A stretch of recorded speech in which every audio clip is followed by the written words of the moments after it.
हरे कृष्ण। रमा एकादशी महात्म। कार्तिक मास के कृष्ण पक्ष की एकादशी। भगवान कृष्ण बोले, हे युधिष्ठिर, कार्तिक मास की कृष्ण पक्ष की एकादशी का नाम रमा है। इसके महात्म्य की कथा ऐसे। एक मुचकुंद नामक राजा सत्यवादी और विष्णु जी का भक्त था। उनकी कन्या का नाम चंद्रभागा था।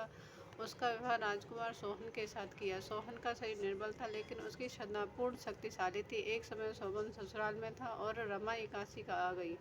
मुचकुंद राजा ने ढिंढोरा पिटवा दिया कि आज सब प्रजा को उपवास करना पड़ेगा। हाथी, घोड़े, ऊंट आदि पशुओं को भी अन्न मत देना। राजकुमार सोहन ने मुनादी सुनकर पत्नी के पास गया और कहने लगा, मैंने उपवास किया तो मैं अवश्य मर जाऊंगा। कहिए क्या किया जाए। पत्नी बोली, यदि उपवास की शक्ति है तो यहाँ पर उपवास की शक्ति नहीं है तो यहाँ से किसी दूसरे स्थान पर चले जाओ। सोहन ने उत्तर दिया, यह बात निश्चित है कि मेरे शरीर में उपवास की शक्ति नहीं है, परंतु श्रद्धा भक्ति मेरे मन में पूर्ण है। मनोच्छा से यही शिक्षा दे रही है कि चाहे शरीर छूट जाए पर मैं व्रत नहीं तोड़ूंगा। अतः उसने रमा एकादशी का व्रत किया। भूखा प्यासा रहकर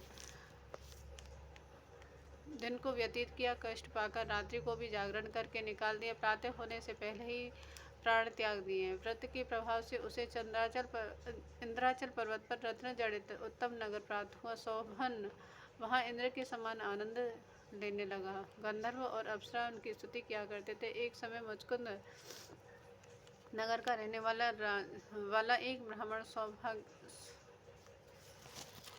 सोम सम्राट तीर्थ करने को घर से निकला। घूमता घूमता उसी नगरी में पहुंचा जहां राजा मुचकुंद का दामाद स्वर्ग भोग रहा था। उसने जाकर के पूछा, किस प्रभाव से यह उत्तम नगर आपको प्राप्त हुआ है, कौन सी पुण्य का फल प्रकट हुआ है। शोभन ने उत्तर दिया, यह सब प्रकार रमा एकादशी का प्रभाव है। मेरे जन्मों के अनंत पाप नष्ट हो गए और यह अनुपम नगर प्राप्त हुआ, परंतु यह नगर अध्रुव है। ध्रुव बनाने की शक्ति एक मेरी पत्नी में ही है, अतः उसे शुभ संदेश अवश्य देना। ब्राह्मण ने घर जाकर चंद्रभागा से यह सब समाचार कहा तो उसे मंदराचल पर्वत पर मुनि महावामदेव के आश्रम में ले गया। मुनि ने चंद्रभागा का मंत्रों द्वारा अभिषेक किया।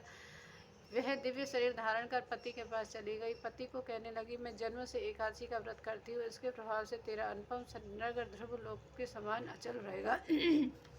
इस महात्मा की कथा सुनने से भी विष्णु लोक मिलता है। यह कथा ब्रह्मवर्त पुराण में वर्णित है। फलाहार इस दिन केला का सागर लेना चाहिए। केले तथा उससे बने पदार्थ, फल, मेवा आदि सेवन करना चाहिए।